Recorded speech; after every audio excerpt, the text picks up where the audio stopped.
Welcome to another episode of Just Conversations. I'm here with Justin Yep. and Eddie. What's up? We're here to talk about shows we used to love as kids.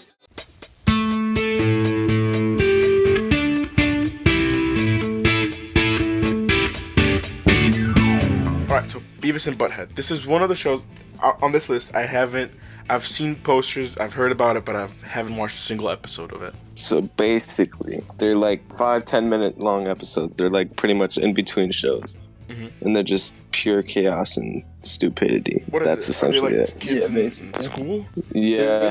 There isn't like a plot. No plot. It's just like I them. couldn't even describe it.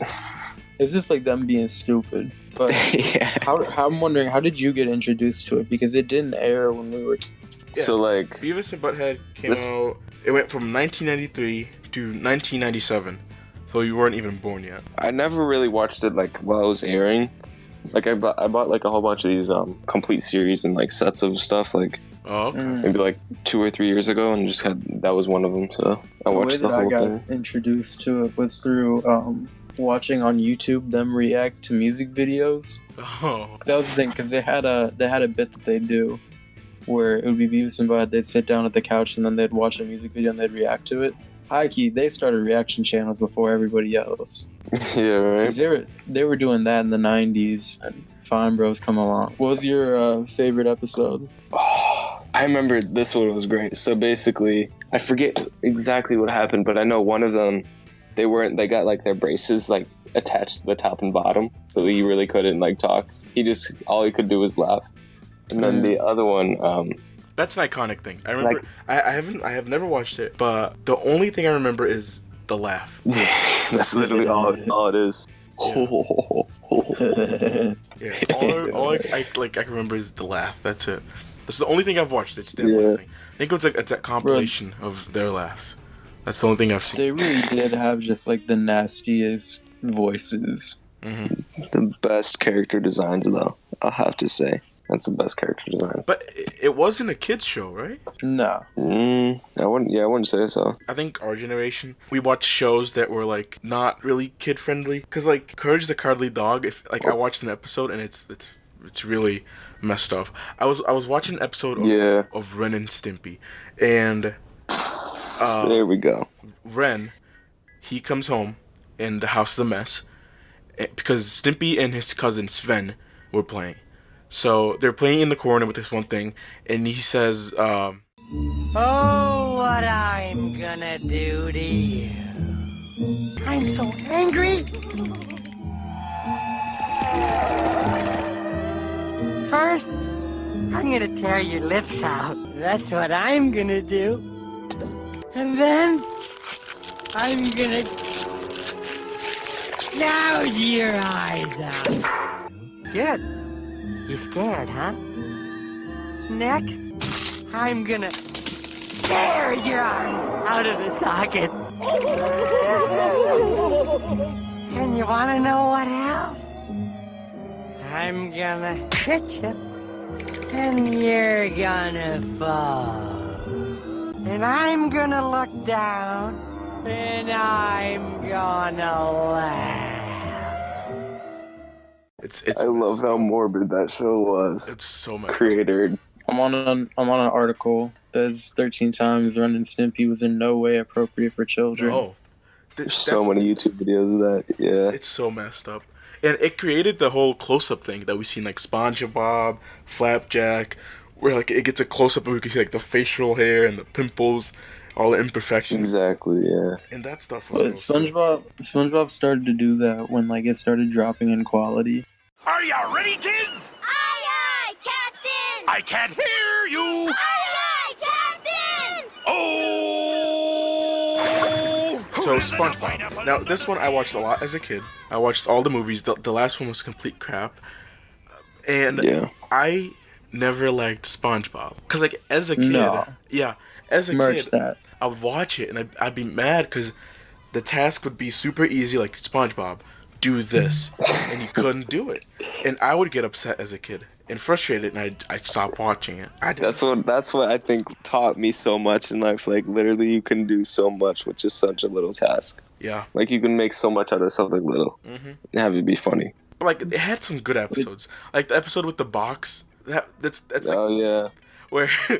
where the squid, I think it's Squidward, right? He wants to get in the box, and it's like imagination, and they open the box and it's nothing.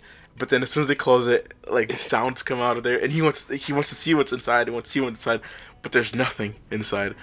And that episode taught me what imagination is. That I love that episode.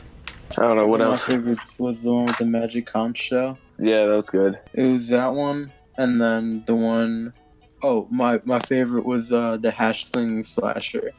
Which one is that one? My favorite. That's when shoot, what was the plot exactly? Like they I were don't just even scared the remember whole what time. the whole plot was, but they were just like they were looking out because they heard of the rumors about the hash slinging slasher. Yeah, And I it think was they a were guy both with, like- there like late at night, and like SpongeBob had to take out the trash. So Yeah, like they but- were all just scared, and then the customer Did you- came in. He had a spatula for a hand. Oh yeah, But it was just like some dude who wanted SpongeBob to sign his spatula. I remember that. Mhm. That was cool. Oh yeah. Yeah, another good episode though was like Rock Bottom. That's when like gets stuck in like the lower seafloor Oh and like my has to God. get back, and like the bus episode keeps is ditching him. amazing. Is it which? Yeah. Is it the movie where there's a guy who like talks like that at the end of? No, each that's sentence? just that episode. Yeah, it's very No, classic. but there was a part in the movie when they get chased down off of that like giant cliff thing. Oh yeah. Yeah, that was one of the movies. That movie genuinely made me scared. And the scene where they go to the ice cream parlor, and then the lady, like the old sweet lady, turns into like a giant monster thing. Oh my God, I used to be scared of that scene as a kid. I remember when genuinely people like scared weren't me when I allowed was to young. watch it. Like parents weren't allowing kids to watch SpongeBob. Really? Like, I remember that was a big deal. That was a big deal. I think SpongeBob was one of the most like out of the list we have here. SpongeBob was one of the most like kid friendly shows out there at the time. Exactly. No, but like people thought that watching SpongeBob was gonna make their kid gay. Another good one was when you got to meet SpongeBob's parents, and then they had his cousin come in, Stanley, and he tried to get him a job, and he just couldn't do anything. Something that always fascinated me was what's the name of the squirrel? I forgot. Sandy. Sandy. How she lived with them. Do they ever explain why she's there? No. 'Cause she was a scientist from Texas. Do you guys remember the episode where she's at like a Hulk out where she goes like crazy? That's Yeah. when she was going under hibernation or whatever. Yeah, Mhm. that episode was scary too. Cause she gets all like buff and goes after them and like tries to attack them. That used to scare me as a kid. Actually, There was a great episode. I changed my mind. when I actually like SpongeBob. There was a great episode when SpongeBob was acting like he didn't need the water when he was in Sandy's dome. Oh Yeah, yeah. that was like so weird. Like their relationship. And I need it. Yeah. The scene in the movie where they're almost dying. That scene, people I remember kids in my school thinking that like that was actually gonna be the end of SpongeBob. Cause Yeah, that was always the biggest scare. Like, if you told somebody that like SpongeBob was actually ending, that would be like the best drama, like in elementary school. like SpongeBob is one of the longest running shows for Cartoon Network. Like it was created in 1999 and it's still going to this day. It's the thing, like if you take a picture of, let's say, like Eddie from Ed, Ed and Eddie and a picture of SpongeBob to a 5-year-old, they're gonna recognize SpongeBob. Like it hasn't gone down in ratings. Like it's still really He's popular. an icon. Yeah. But like it just started getting better the Yeah. past couple of years. I haven't watched Yeah, it actually, in a long time. I've But I was actually reading an watched article the about it. season. I think as soon It's as actually gotten like really funny. I think as soon as it switched Yeah. from cell, from like hand drawn to animation, it took them a while to get it back up again to being funny.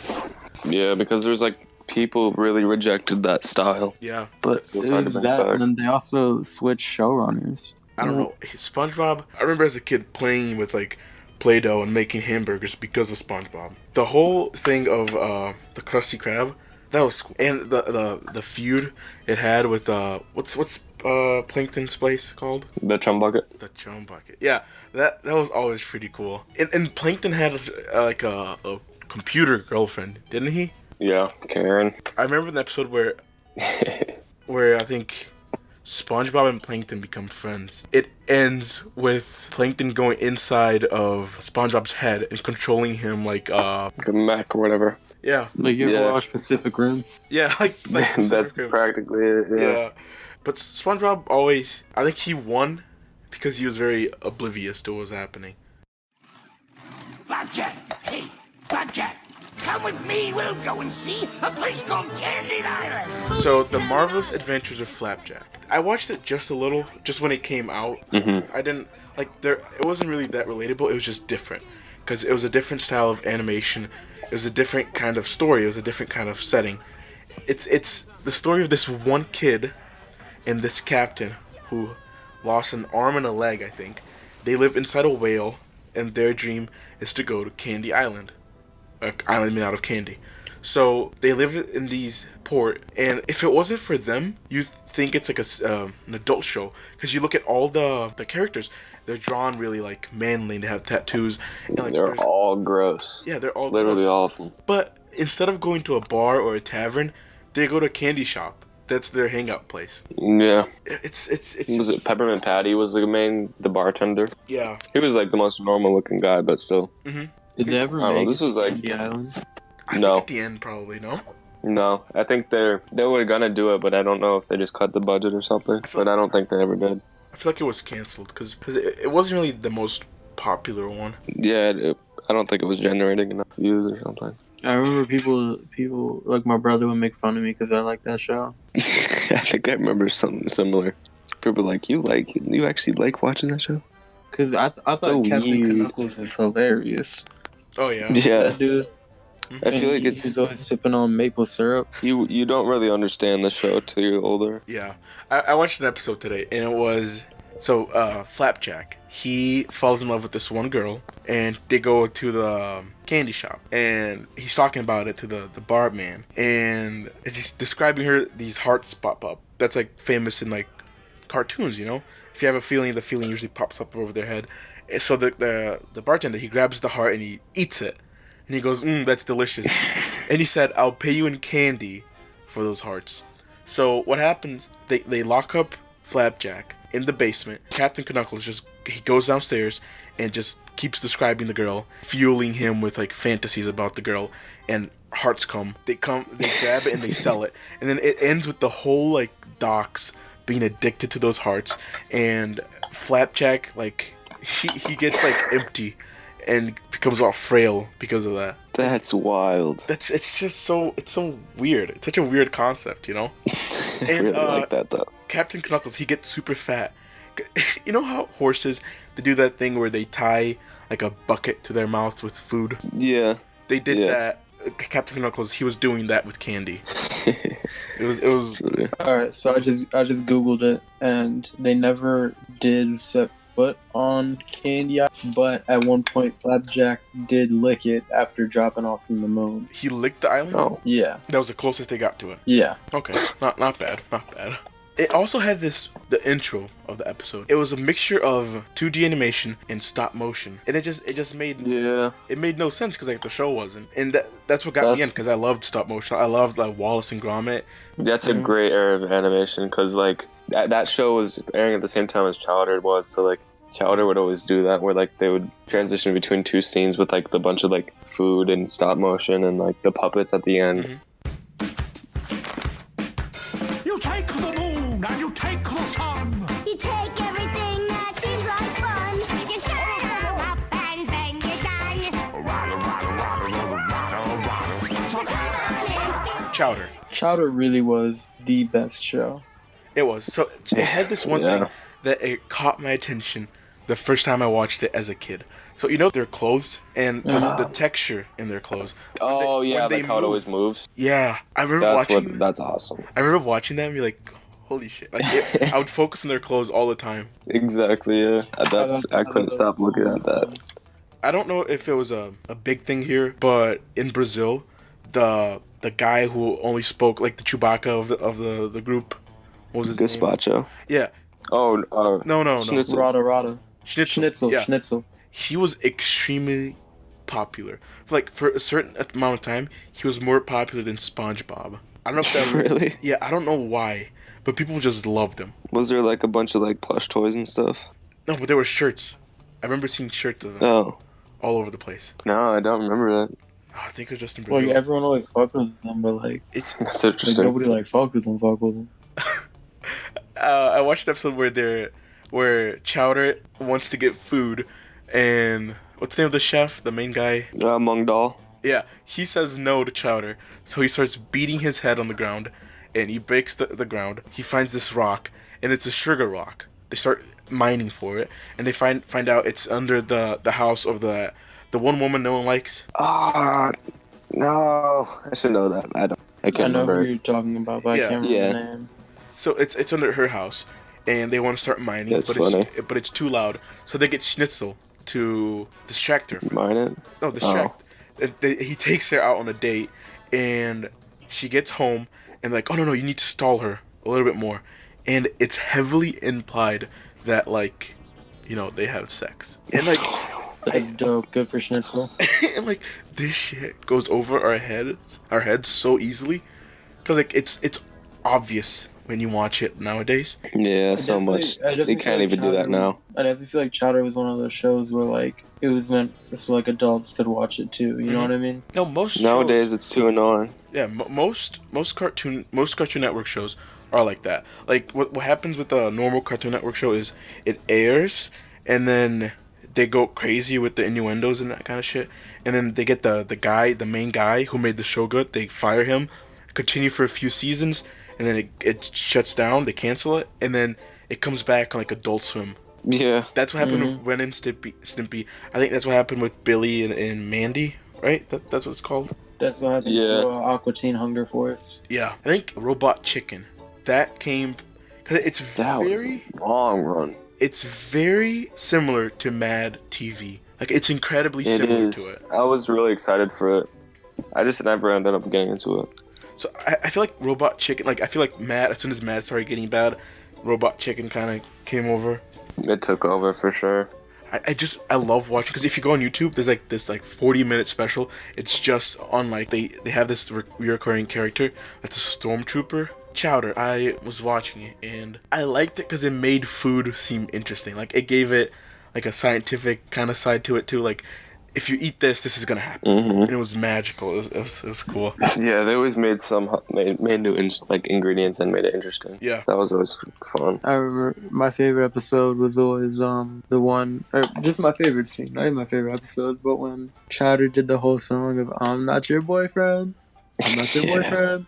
That was the funniest thing ever. And I would go on YouTube and I rewatch that clip when I would be like at my friend's house and I show them it. It's Very the relatable. funniest thing. Very relatable. So Ed and Eddie. I got the whole plank dude going right now. I have it tucked up in my backpack. So I walk around I feel at like school everyone- with it in my backpack tomorrow. I remember I used to do planks all over the place. Like I find a piece of wood, I draw a plank, and then I lose it and then do it again. I used to have like 5 of them in my house. This is Eddie a and 50 Cent had the same effect on me. this is a fun fact, but the only parents we see in the whole show are Plank's parents. Like they show up in an Wow. episode. That's good though. There's that one expected that. episode where you see Eddie's older brother, Yeah. Yeah, exactly. I forget his name, but yeah, I think that was in the movie. Was and it? he was just like the Yeah. cool version of him. Mm-hmm. Yeah, we always saw his room in the show, and then they finally showed him Oh the character. yeah. They had this thing. So the animators they wanted to change Plank's face to give it emotion. So the main guy, the showrunner, he grabs this piece of paper, he drops Plank's face the same way like 5 times, and writes down happy. Writes some different sad- expressions. Yeah, and he says this is what he looks like doing these expressions. Because the animators they wanted to change it a little bit. That's smart. Yeah, there's no way. There's no way to have been good with the face. I think my favorite character was probably Rolf. Rolf. Yeah. he was so weird because it was a smart move to not say where he's from. So every episode he says like, "Oh, this is a thing from my Yeah. country," and it's the weirdest thing ever. Yeah. I remember an episode. He was like He was you ever watched that '70s show, one with Valderrama's character? Yeah, Like Faz. Yeah, dude, we don't know where they're from. I know he always had like the Julie fruits or whatever. Mhm. I forget what he called them, but he's like he was always eating them, and they would The like make trails and jujubes. stuff to make him go places. I don't remember which episode it was, but he opens up this barrel and he takes out this massive beet and he says, "Ah, my pickled beet." And it's something. This is something happened with every single character. He would stuff it was like the size, like twice his head, and he would put it in his Yeah. cheek, and he keep it there. And they did the same thing with the Jawbreakers. Yeah, and if you ever noticed, they had their like tongues with all their tongues are different colors. Mm-hmm. Yeah, Yeah, the Jawbreakers and Candy. yeah, that was a cool detail. I watched this 107 facts about the show, and all the three main characters, the way they blink is differently. So Ed, his blinks are slower. Double D's blink, And they're like it's fast. it's fast, and like he blinks like 3 times at once, while Eddie's is just like a normal blink, you know? I always thought Eddie's was like one eye blinked the whole time. Oh, I don't remember. I don't know. Did you guys? I don't know. Was I the only one that thought the Double D was a girl for a minute? No, I never noticed that they are kids. They're in middle school. I always Really? thought they were like teenagers. Cause Eddie's kind of Well, kind of 'cause- bald. That's what always got me. Yeah. Yeah, that could throw you off. What is it? Kevin. Yeah, Kevin. He's the teenager. Is he? Yeah, Kevin, because the he's big got the 14-year-old? bike and stuff. Yeah, He's the dorks guy, right? yeah, exactly. One The that Kanker sisters. the guy who created the show, he actually based them off of triplets that followed him and his friends around, and he actually like Really? he said he actually like feared them. It's so cool because the whole show kind of happens just in their little cul-de-sac and a little bit in the trailer park. That's where the sisters live. Because that's such like the life of a kid, you know. Like it's your neighborhood. That's your whole world. You don't know, Yeah. you don't really get how the world works. Yeah, it was so relatable. And like, if you're a suburban kid, that's for sure. Because they made it And go seem to show. massive. Like so much shit Yeah. happened there. People are like, oh, this happened there. It's not just a cul-de-sac. It's their world. Like Rolf, he had a farm in his backyard. Well, he I was feel a like the farmer, show he had really to. made. I feel like the show really made kids like actually go outside It and like was, actually try to have fun. It was the. I think Man, it that was show the didn't make highest. me want to go outside. That show made me want to sit down and watch more of it. Yeah. We interrupt this program to bring you Courage, the Cowardly Dog Show, starring Courage, the Cowardly Dog. All right. So we had some Okay. technical difficulties and we lost Justin.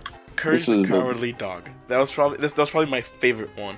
Yeah, this is a great show. Just it was actually more scary than Flapjack for me. No, yeah. I don't know. I don't know if it was just because I was younger when I would watch it, but No. it's always weirder. The guy who pitched it, he pitched it as a horror show for kids. It really is. It is like there's this one episode where they go. It's the first episode ever, and they go to this hotel, and there's this cat that owns the hotel.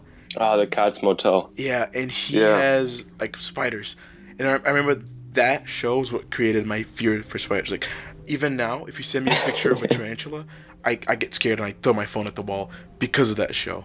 That's what it did to me.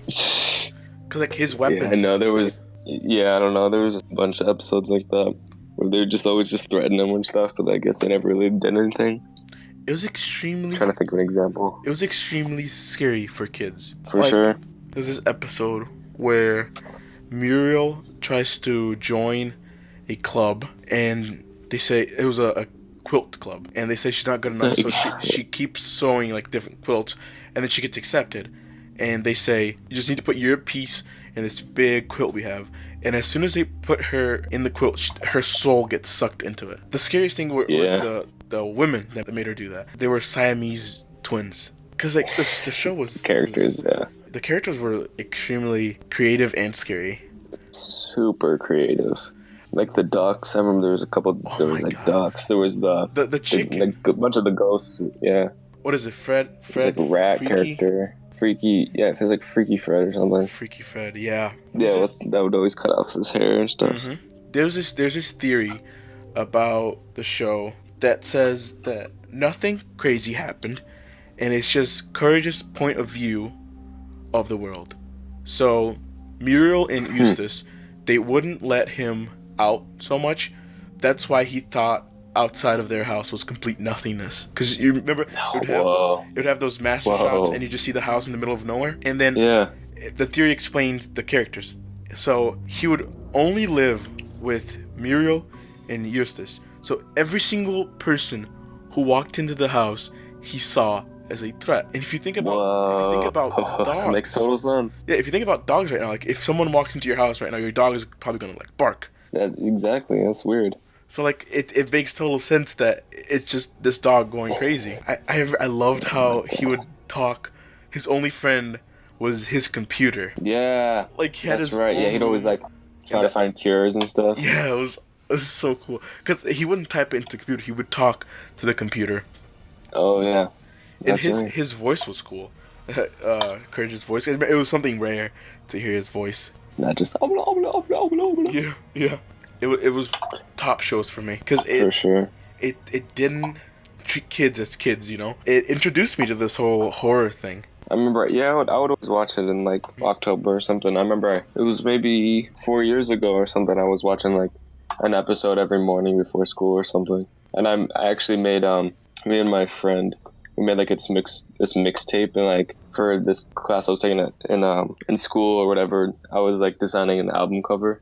Mhm. So I made like a whole edited version of the Courage. So I had like a bunch of the villains on it.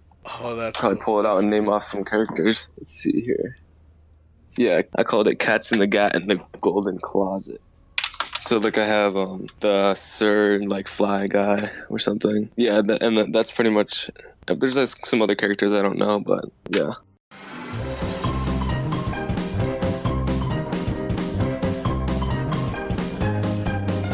All right. So Foster's Home for Imaginary Friends, right? That's the full name. Yeah.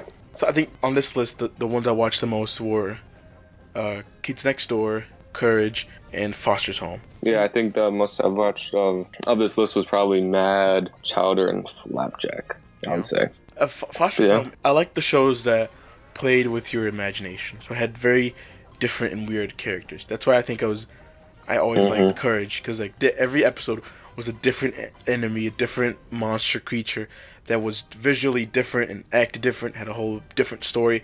And Yeah. Foster's Home, every single character was different. Like there was Coco, who was a palm tree, an airplane, Dolphin. Airplane. and there was Eduardo, who was this. He looked like a bull, and had like a skull as a belt, but he was like the nicest guy ever. Exactly. Yeah. There was that one. That's a great character to have in the show. He was my favorite. Just yeah. He was my favorite. There was Moral to it. There was Blue.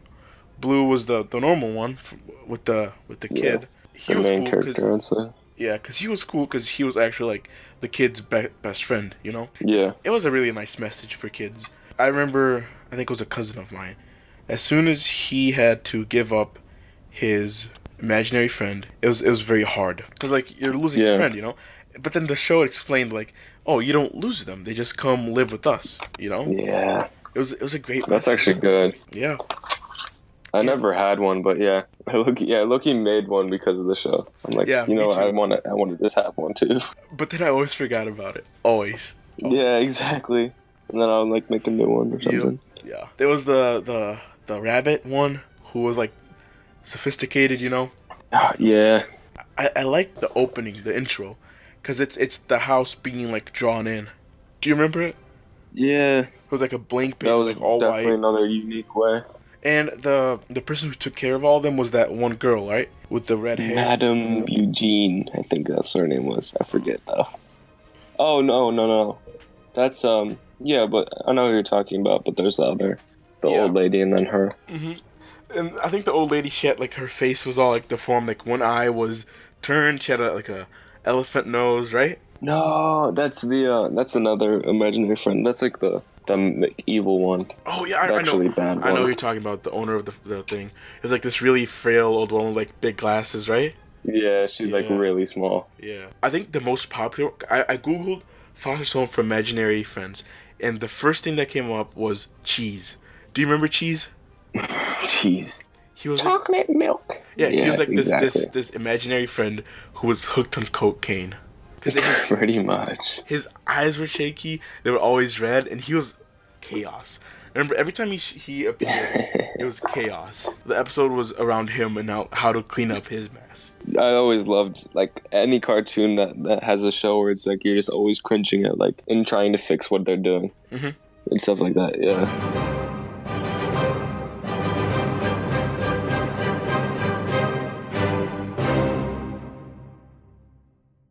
I'm actually taking a quiz right now of which Codename Kids Next Door character are you?